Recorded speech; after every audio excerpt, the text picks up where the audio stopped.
ನನ್ನನೊಂದು ಬೊಂಬೆ ಎಂದು ಮಾಡಿದ, ಸರಿ ತಪ್ಪು ಕಲಿಸದೆ ದೂಡಿದ. ಸಿರಿಯಾಳು ಮನೆಯಲ್ಲಿ ಮನೆಯಾಳು ನಾನಿಲ್ಲಿ, ನನ್ನ ಹಾಡಿಗೆ ಬೆಲೆ. ಹಣೆಯಲಿ ಬಡತನ ಗೀಚಿದ, ಬುದ್ಧಿ ಮೇಲೆ ಕಪ್ಪು ಮಸಿರಾಚಿದ. ಎಲೆ ಹಾಕಿ ತೆಗೆಯೋನು ಹಸು ಎಮ್ಮೆ ಮೇಸೋನು, ಸೋಪಾನ ಕೇಸರಿಯೇ. ಇರುಳಲ್ಲಿ ಬರಿ ಬಾವಿ ನೋಡಿದೆ, ಹಗಲಲ್ಲಿ ಹಾರೆಂದರೆ ಹಾರಿದೆ.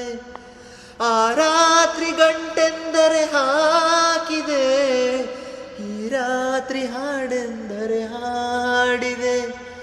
ಕೈಗೊಂಬೆ ನಾನು, ಕುಣಿಸೋನು ನೀನು, ನಾ ಯಾರಿಗೆ ಹೇಳಲಿ.